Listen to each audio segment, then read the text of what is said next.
Jesus, no Sermão da Montanha, nos promete dar-nos algo que nos deixa boquiabertos, porque é um dos maiores anseios do coração humano. Ele promete que seremos tratados por Deus com muita misericórdia no juízo. No entanto, ele nos impõe uma condição para isto, é a de que sejamos misericordiosos para com os outros.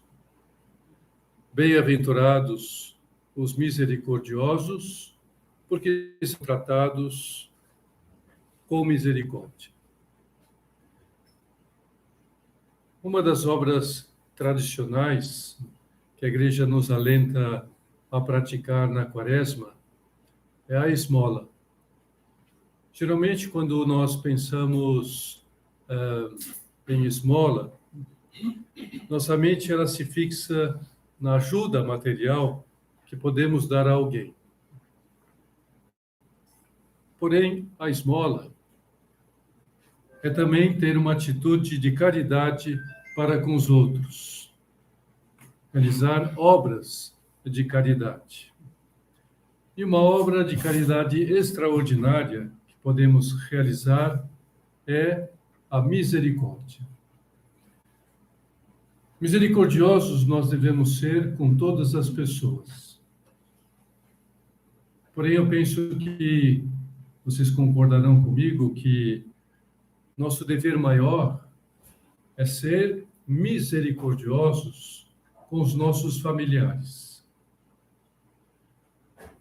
Porque também isso depende, em boa parte, da nossa felicidade e a felicidade deles. Léo Tolstói, ele diz-nos que todas as famílias felizes vivem na paz e se parecem entre si. Tem muita semelhança essa felicidade das famílias que são felizes. Porém, as famílias infelizes são infelizes cada uma à sua maneira. Mas há uma coisa que todas as famílias infelizes têm em comum. E que coisa é esta? É que nas famílias infelizes, cada membro está voltado para si mesmo, egoístamente. E isso provoca, normalmente, como algo lógico, a exclusão de Deus do ambiente familiar.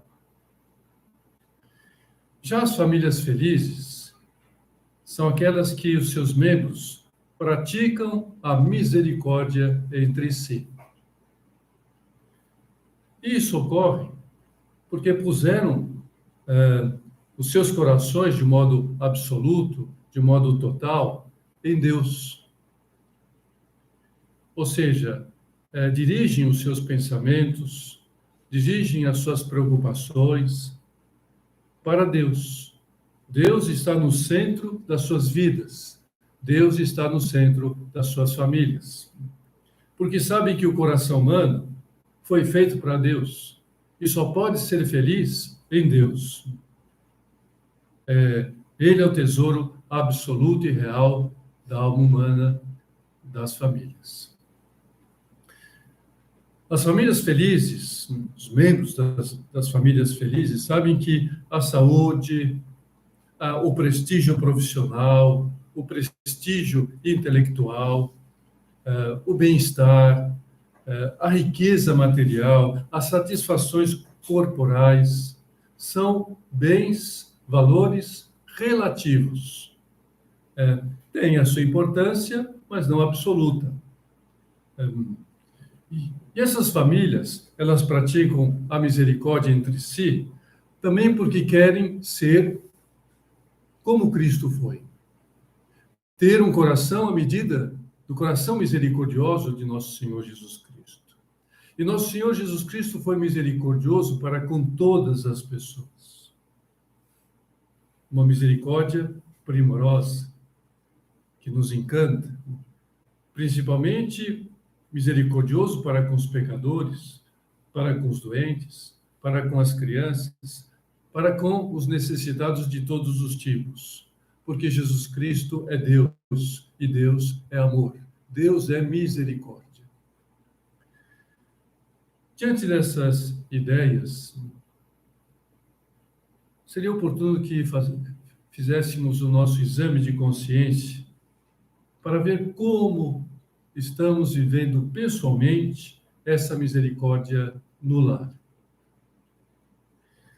Também porque Jesus Cristo começou a ser misericordioso no lar de Nazaré, onde havia aquela harmonia entre os seus membros, Jesus, Maria, sua mãe, José, seu pai de coração. Um texto de São Paulo que nos pode ajudar a realizar esse exame é o texto da carta aos Colossenses, capítulo 3, versículos 12 a 15. E São Paulo, então, abre o seu coração para dizer àqueles cristãos e os cristãos de todos os tempos, como eleitos de Deus, santos e queridos, revesti-vos de entranha de misericórdia, de bondade, humildade, doçura, paciência. Suportai-vos uns aos outros e perdoai-vos mutuamente, toda vez que tiverdes queixa contra alguém. Como o Senhor vos perdoou, assim perdoai também vós. Mas, acima de tudo, revesti-vos de caridade, que é o vínculo da perfeição. Triunfe em vossos corações a paz de Cristo, para a qual fostes chamados, a fim de formar um único corpo, e sede agradecidos. Então, um texto fabuloso, onde São Paulo recomenda-nos que vivamos uma série de virtudes da convivência, né? Para que a paz de Jesus Cristo esteja presente nos nossos lares cristãos. E a primeira virtude que ele menciona é a misericórdia. Mas o que é, na prática, ter um coração misericordioso? É saber olhar para os outros com o coração, especialmente olhar diante das misérias dos outros, das fraquezas dos outros, dos erros dos outros, dos pecados dos outros. Olhar com o coração. Pôr no coração as misérias dos outros. Isso é ser misericordiosos. Saber ter compaixão, compreender os defeitos dos outros, entender os momentos que passam. Mas para termos essa misericórdia, em primeiro lugar, nós precisamos aceitar os outros como eles são.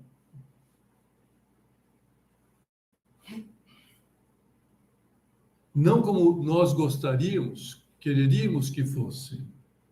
Sem esse requisito prévio é impossível ser misericordioso. Nós não aceitaremos as pessoas, os seus defeitos, as suas atitudes, o seu modo.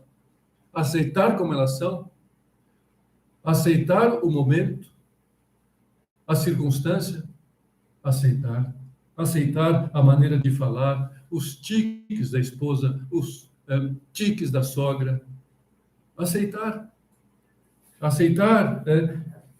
que nem sempre coloquem as coisas na ordem como você gostaria que pusesse, aceitar que a esposa esteja tão fria e tão distraída, que em vez de receber um beijo quando chega em casa, recebe uma série de impropérios. Aceitar que os filhos não sejam tão religiosos como você gostaria que fossem. Aceitar que a esposa descuide tanto da educação dos filhos. Aceitar. Um coração misericordioso se esforça por entender os outros. Este é o primeiro requisito para se ter um coração misericordioso. O outro requisito é a arte de escutar. Essa arte de escutar que facilita tanto o diálogo. Porque para que haja diálogo é necessário que as pessoas escutem umas às outras. Tem essa arte. O esposo, o pai, que não se enfurna no site de notícia ou na televisão quando está em casa, mas se dirige a cada um dos seus membros e tem diálogos com a esposa, diálogo com os filhos, diálogos com os membros da família. Procura ouvir, escutar o que tem a dizer, né? Nem que seja algo muito simples, como um oi, escutar, que esteja disposto a ouvir as lamúrias da esposa, as lamúrias de uma filha. Isso é um coração misericordioso. Pelo contrário, não possui essa misericórdia. Quem responde assim como que com desinteresse, já sei, não precisa repetir, já ouvi. Uma outra atitude misericordiosa é saber calar. Principalmente quando a discussão ela chegou a um clima passional. E nesse clima passional, a conversa, a discussão não vai trazer nenhuma resolução, nenhuma solução. E para isso é necessário ter a humildade de dizer sempre a penúltima palavra. Porque se quer ter a última palavra, então não termina nunca aquela discussão. A penúltima palavra. E que a penúltima palavra seja realmente aquela que deve ser dita com delicadeza e misericórdia. Alguém pode pensar que isso é ser um carneirinho. Aceitar injustiças, aceitar humilhações. De fato, né, às vezes pode e deve se cortar energicamente e na hora uma ofensa. Talvez a última palavra neste momento. Mas não há necessidade de ficarmos discutindo interminavelmente. Nem se pode ficar remoendo as ofensas. Quando eu digo, né, que é melhor calar, né, é porque é melhor tentar um diálogo a posteriori. Quando os ânimos já estão mais serenos, a pessoa talvez tenha refletido já a sua atitude e fica mais fácil, então, desenvolver um diálogo. Então, nesse momento é melhor calar, né, para depois recuperar o diálogo de uma maneira mais tranquila. Se nós tratamos bem aqueles que nos ofenderam, então nós estamos dando a oportunidade de desarmar a agressividade daquele que nos ofendeu. Se vai desarmar-se ou não, aí o problema é dele. Mas nós estamos dando chance para que se desarme. E aqui nós chegamos ao cume da misericórdia, que é o perdão. Porque um coração misericordioso está sempre disposto a perdoar. E nisso Jesus Cristo nos deu um exemplo magnífico na cruz. Perdoou aqueles que o injuriavam, aqueles que cuspiam-lhe no rosto, que lhe xingavam, que diziam blasfêmias, que chicotearam, coroaram de espinhos, o crucificavam. Perdoai, Pai, porque eles não sabem o que fazem. Aliás, perdoar aqueles que nos ofendem É uma condição que Jesus Cristo quis que nós considerássemos ao rezar o Pai Nosso. Se nós rezamos o Pai Nosso, então temos que ser coerentes e perdoar, se nós queremos de fato o perdão de Deus. Pai, perdoai as nossas ofensas, assim como nós perdoamos aqueles que nos têm ofendido. Não é bom, claro que não é bom, revirar a memória para lembrar daquele dia em que a esposa esqueceu do aniversário, ou que ela não quis ir no casamento do seu sobrinho, ou daquele defeito já superado no começo do casamento, em que ela passava muito tempo em casa, como se não tivesse marido, não tivesse família. Já passou. Já ficou para trás tudo isso. Para que ficar lembrando de quando ela não aceitou as explicações verdadeiras dos seus atrasos à noite e o acusou de infidelidade? Já passou. São águas passadas. Principalmente se ela já pediu desculpas por ter sido desconfiada e ciumenta. Perdoar. Essa categoria de perdoar, seja o que for. Recordemos o que São Paulo nos diz na carta aos Colossenses: suportai-vos uns aos outros e perdoai-vos mutuamente, toda vez que tiverdes queixa contra alguém.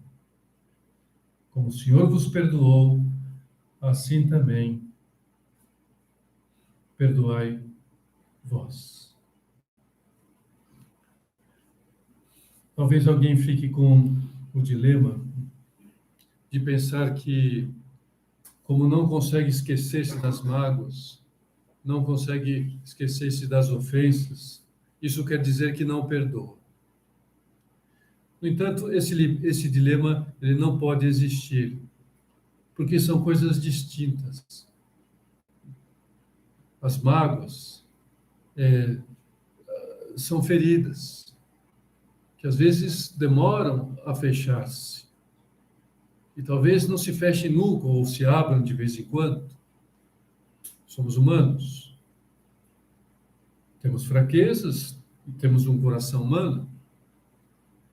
Portanto, as ofensas, as mágoas, elas marcam, algumas mais que outras. Mas o perdão se dá à pessoa e não ao pecado. Não à injúria. A injúria está aí, foi um erro, foi algo que nos fez sofrer. Paciência, estamos unidos a Cristo nisto. A pessoa nós perdoamos. Saber distinguir o pecado do pecador.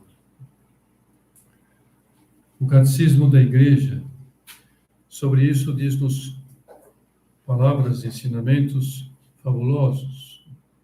O número 2843 deste documento da Igreja. Não depende de nós o não mais sentir e esquecer as ofensas. Não conseguimos. A memória, sentimentos, não temos como dominar isto. Mas continua dizendo-nos, ensinando-nos o catecismo.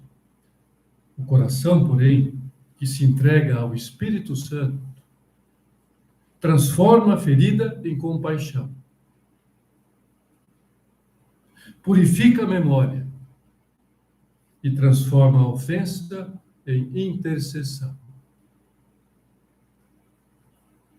De alguma maneira foi isso que aconteceu com muitos daqueles que estavam em Pentecostes e que estavam no Calvário e ofenderam a Jesus Cristo. Fariseus, doutores da lei, povo, soldados. E na efusão do Espírito Santo pediram perdão, se converteram e foram batizados. É isso.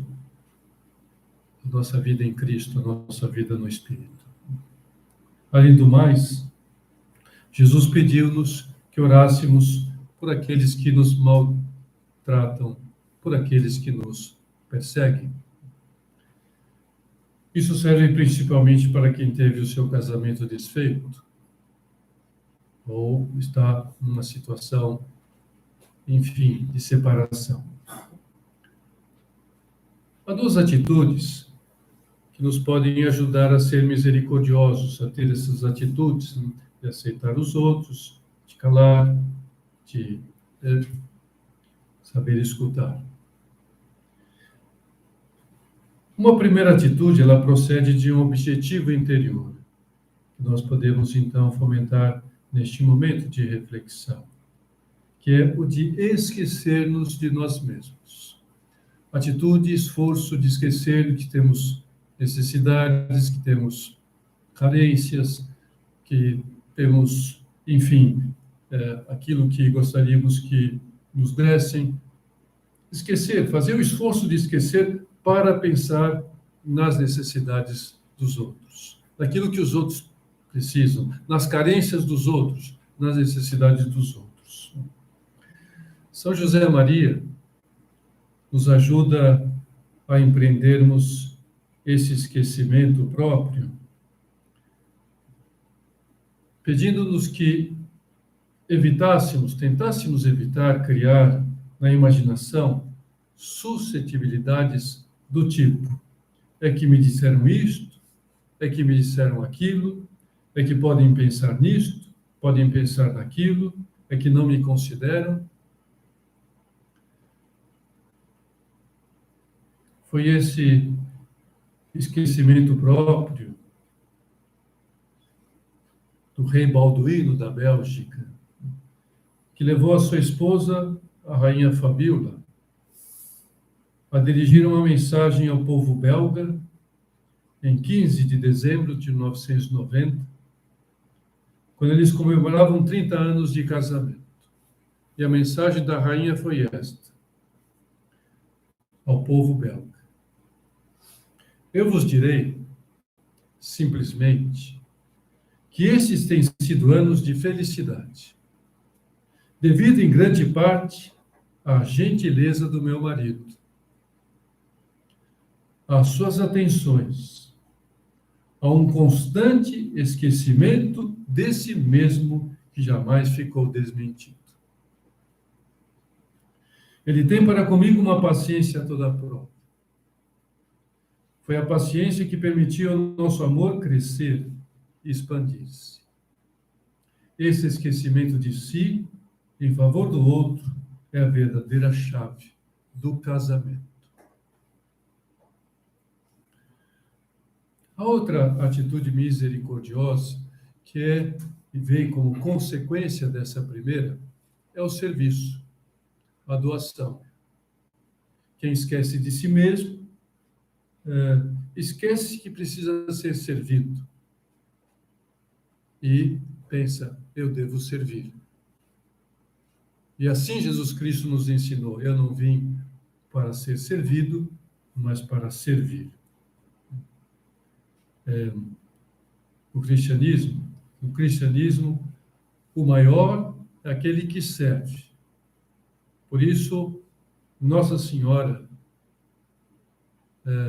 é a maior de todas. Fez-se escrava de Deus e dos outros. E o segundo maior é o Papa, o vice-Cristo na terra. Por isso nós o nomeamos o servo dos servos de Deus. E numa família tem que ser assim. Servir. Está para servir. Todos os santos se encontram em lugar de destaque no céu porque seguiram o exemplo. Quiseram identificar-se com Cristo nisto, no serviço. Nosso Senhor que, como diz o hino de Filipenses, aniquilou-se a si mesmo, assumindo a condição de servo. E o hino continua dizendo: por isso Deus, Pai, o exaltou. Ele deu o nome que está acima de todo nome. Por isso, todo joelho no céu, na terra, nos abismos, se dobre e proclame para a glória de Deus que Jesus é Senhor. O serviço generoso afugenta toda reclamação. Quem está disposto a servir não reclama, não briga, não fica de mau humor no lar. Claro, tudo isso são metas, são auges, são pôr o bastão alto, né, para que a gente possa pular, né, e crescer nessa santidade. Mas vale a pena que nós consideremos isto e façamos o nosso exame pessoal. Podemos ter certeza de que a maioria das brigas que provocamos procedem do desejo de sermos servidos. No fundo, né, a raiz disto está aí. Pensamos que esqueceram-se de nós, que não nos deram atenção, que não nos fizeram isto e aquilo, aquele favor que nós pedimos, que me trataram de uma maneira indiferente, etc, etc, etc. O esquecimento próprio nos ajuda a fazer algo sem resmungar. Um desejo autêntico de fazer o que tem que ser feito no nosso dever, na nossa missão, para achar, né, que nós estamos fazendo aquilo que realmente devemos fazer. Nosso Senhor também contou uma parábola, né, para nos orientar nesse sentido, dizendo-nos que depois de termos feito tudo o que tivemos que fazer, a nossa obrigação, realmente estamos considerando no lar, né, nossas missões, a missão de cada um no lar, digamos, sem nenhuma vaidade, que não fizemos mais do que a nossa obrigação. E poderíamos ter feito mais. Poderíamos ter feito melhor. E queremos fazer mais. E queremos fazer melhor. Como é agradável para os filhos, agradável para a esposa, ouvir o pai, o marido, cantar uma música enquanto limpa as sujeiras do cachorro do quintal. Ou arrumar a garagem, ou fazer um concerto com bom humor, com alegria. Isso é uma bênção de Deus para o lar. E dá exemplo aos outros, principalmente para os filhos.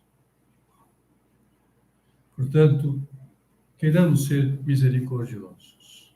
Empenhemos-nos para ter um coração mais misericordioso, como Deus é misericordioso para conosco.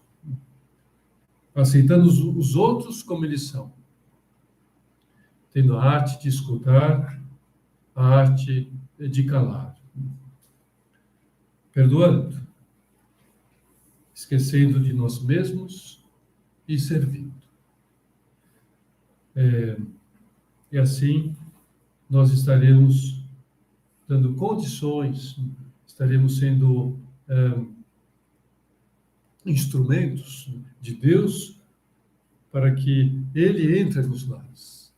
Para que a felicidade de Deus entre nos lares. Para que o lar seja um lar luminoso e alegre. Um lar cristão autêntico. Um cantinho do lar de Nazaré. Por isso, nós pedimos à Sagrada Família que nos ajude a família, os membros, nós, todos, né, de uma família, a conseguir isto. Como nós vemos também que eles conseguiram, formando este lar maravilhoso, que foi o lar de Nazaré.